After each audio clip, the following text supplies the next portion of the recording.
Ready? Welcome back to Ariana's Kitchen. I'm here, have some fun.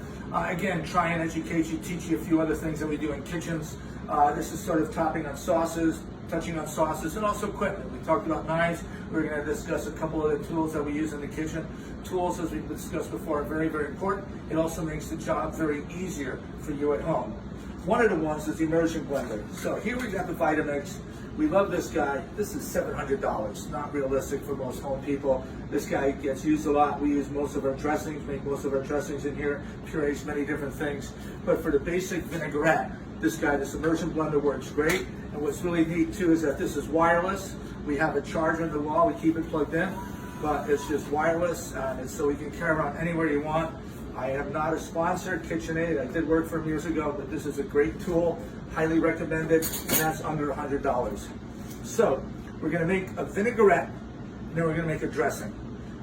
There is a difference, the big difference is eggs, and we'll get into that. So the vinaigrette, people love salads. This is just an easy way to make your own. You go to the supermarket, I think the vinaigrette section is massive, when it's so easy to make it at home. And if you take good care of it, keep it refrigerated, you get a good shelf life out of it. So what is a vinaigrette? Basically, it's an emulsion. The key is that we want to keep everything sort of suspended in more of a creamier sauce-like consistency. So the first thing we need is Dijon mustard. Dijon is an emulsifying agent. So we're going to use that in all of our dressings and our vinaigrettes. 1 spoon, this is a good hefty tablespoon. Then vinegar. We could use lemon juice, but here we're going to use the vinegar. We'll use the lemon juice when we make the dressing because we need an acid. You can use lime juice, orange juice. We can use lots of different vinegars. So we have the classic balsamic vinegar, but I also have white balsamic vinegar. And I love regular balsamic, but I like to use that more like an individual basis, just olive oil and balsamic. When we're gonna make this dressing with herbs and oil, the dark balsamic will give it a little sort of grayish hue to it. Not the most appetizing view. White balsamic is great. Skin stuff that removes, has a mild sweetness to it, which I like. Also, rice wine vinegar is a popular vinegar that we use for making our vinaigrettes. So, small amount of vinegar. Then we put in some of our salt. This is getting kosher salt. A little bit of ground black pepper. And we're going to put in some herbs. Herbs or anything here, we have a mixture of parsley, a little bit of scallion, a little bit of onion. You can do anything you want, just a nice mixture of herbs. Chop them up a little bit. These scallions sliced up, they'll be able to be buzzed in by the immersion blender. So we have the mustard, we have the vinegar, we have those ingredients. Now when I first start this, it's going to just kind of make a noise, and this little annoying thing, I got to use 2 fingers with a safety catch. So I'll turn it off for a second. And then what we have here is our oil blend. Now this is a canola oil, 80% canola oil, 20% olive oil. I would not use pure 100% extra virgin olive oil in a dressing like this because the extra virgin olive oil is going to just take over. So again, it goes back when we use a dark balsamic, a little extra virgin olive oil, a little balsamic vinegar, a little sea salt, maybe a little pepper. That's enough. And then maybe a little chopped chives with parsley in there. But it's more just mix. It's not emulsified. So this is an 80-20 blend. We'll probably put about 8 or 10 ounces in here. We do it slowly. And as it does it, we try and get it incorporated right into where we have come on, I have the mustard and I have the vinegar, and I'm making a small batch. So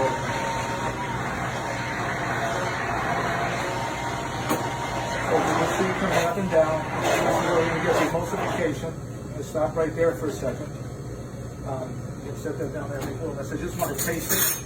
But right away you can see we have a nice creaminess to this.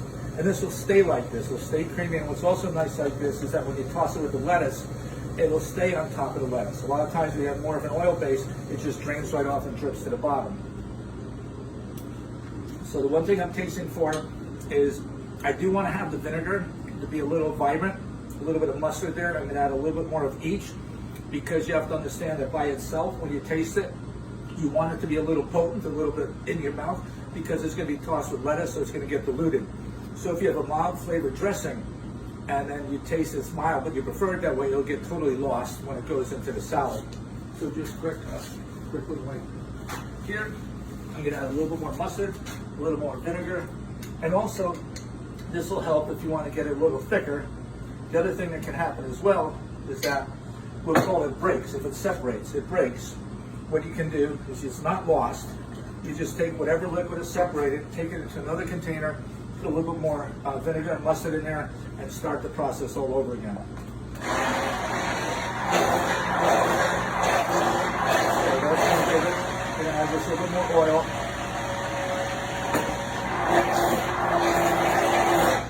And we have got a finished herb vinaigrette, just like that.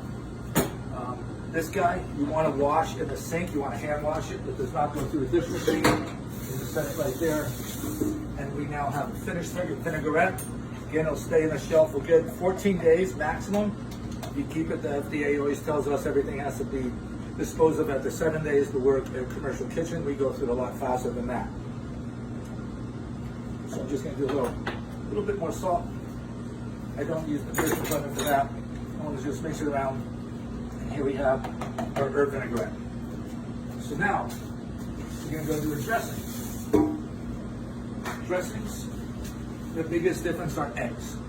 We're going to come over here. I'm going to use the mustard. I'm going to use the oil, but I have a few other components for that. Salt and pepper. So what we're going to do here is we're going to make the Caesar dressing. Classic, it's like an aioli. I think we did a long time ago, we did an aioli, which is basically a mayonnaise. So it's a base that you can make many, many things out of. It's called a mother sauce. It's called a cold mother sauce. So the key to that are egg yolks. Now egg yolks, back in the late 90s, early 2000s, eggs got a really bad rap. Why? Well, because the industrialized chicken industry was filthy. It was dirty and salmonella was spreading, and raw eggs were just pretty much outlawed in almost every state in the country. I love using raw eggs. These are beautiful local eggs. They're right here from Tinkintown Farm, right here in Lyme and Thetford. Great product, beautiful eggs, happy chickens. Raw egg is fine. To just remove the yolk from the whites, simple crack, right into your fingers. Some people do back and forth, shell. This is the easiest way for me to do it. The yolk, the whites, just kind of gently go right through your fingers. You just let it go right through, drip out, wash your hand off. You've just taken the yolk out of an egg very easily. So our base of this recipe is 3 egg yolks, 1 whole egg. In Caesar, we like to have a little bit of garlic. So we're going to take some raw garlic. A little bit goes a long way. And what's nice, if you have it, a little bit of roasted garlic, a little roasted garlic clove added in as well. We must have anchovies, folks. We have lots of anchovies. Anchovies are just a wonderful flavor boost. I know a lot of people think, oh, I don't like anchovies, I don't want them in there. You're not going to taste the anchovy. If you don't like anchovies, just don't have one on top of the salad. But you definitely want to have anchovies in there. Anchovies, again, have an umami to them. They add a really nice flavor, just 4 fillets. I'll touch a little bit of the oil, but they are very healthy. I have this wonderful little cookbook from Italy called Capers, Olives, and Anchovy. And basically every Italian dish is made with one of those 3 ingredients because it just helps fills out and rounds out all the flavor. We are going to put a little Dijon mustard. Okay, put everything along the side, salt and pepper. And don't be afraid because we're going to make probably a couple more of this dressing. So we'll be looking at like 2 pinches of salt. Again, maybe a teaspoon of salt in there. I think the first time we did a pinch, we measured to like a 1/4 teaspoon. So it's not a lot of salt. We need it. We have all these fresh ingredients, so it's just an enhancement. Lemon juice. So I got it right here. Lemon juice. So we use this wonderful product called Natalie's lemon juice. It's 100% pure. You can certainly use your own lemon, but you can find it in the co-op. It is 100% lemon juice. Those little green real lemon and real lime. Well, there is real lemon and real lime juice in there, but there's also chemicals. Do not use those.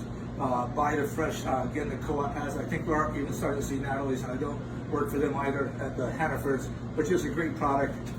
Other thing to do, we talked about tools. These zesters, microplaners. These guys are great. They come in many different styles. We love them.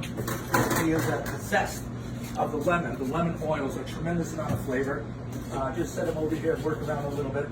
What's the key is to the zester is that you don't get into the pith, the white pith of the skin. This is very shallow, so literally just taking off the zest itself, leaving the white pith away, and the white pith is where you get the bitterness. So just knock it in there, and you can just smell the wonderful fresh lemon. So that's a great way just to enhance any little dishes as well as add a little zest into it. Then we're going to put in A little hot sauce. I like Cholula. Again, just a personal favorite. I find this to be one of the best balanced hot sauces that's not ridiculously hot, not unpleasant, but you want to add a little bit of zip to it. Worcestershire sauce.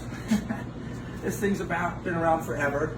I don't use it a lot. In fact, I use it in two dishes. One is the Caesar dressing. Again, it has a nice little flavor. Tamarind is one of the big keys to it.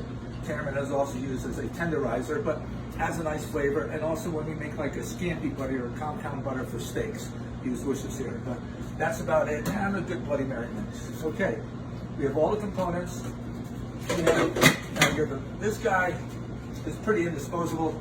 Everybody should have a food processor. The Roku is a great product, and you want to keep it on the kitchen counter. That way you use it. When it's put inside a cabinet, tucked away in the back, you never get to it because it's annoying to pick out, so you never use it.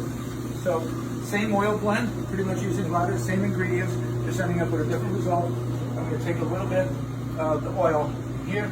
I pour it in slowly into the center of the Roku food processor, and what it does is as it's spinning around, the oil gets really nicely dispersed around it, and you can even listen to it as it starts to thicken. This is the same thing. It's about 8 to 10 ounces of oil to the 3 egg yolks in one whole egg. As you hear it thicken, you want to add it slow, just like we did before. Same thing as if it separates. What happens by separation? You put in too much oil, oversaturated the mix with too much oil, so you take it out and you start it back again. So I'm just going to stop that for a second, check it out and see how it works. I thought it counted up pretty good. Always have tasting spoons around. It really is important to taste things. It's all about tasting, adjusting. We constantly taste everything we make and make these little adjustments. So you'll see when I take it out, but we have a nice thickness, much more viscosity than the vinaigrette, and that is because of the egg yolk in there. And so that right there is quite pungent. I'm going to leave that alone. But you want a Caesar salad to have some pungency. Again, you're going to mix it with a romaine, maybe a little onion, a little cheese, but that really has a nice flavor to it. I'm going to splash it out of the little container. Also, if you wanted to, you can use this. You can add a little herbs if you want to. As I mentioned, roasted garlic, but I like to keep my Caesar dressing pretty simple. And what we're going to do right here, get this out of the way. And we're going to let this guy just pour right into here. Once put your finger in that, and that's it. There's a little more in there. Obviously, I use a spatula, get everything out. It's a nice container. But this, you can see, much richer, much thicker. And this is what we call a dressing. So a dressing, egg yolks, the vinaigrette, without egg yolks. Very easy to make at home. It's a great way for you to apply different flavors, have some fun. Roasted peppers and aioli is great. Basil and orange makes a great vinaigrette. So off to the kitchen, have more fun. Thank you very much, and all of you be well.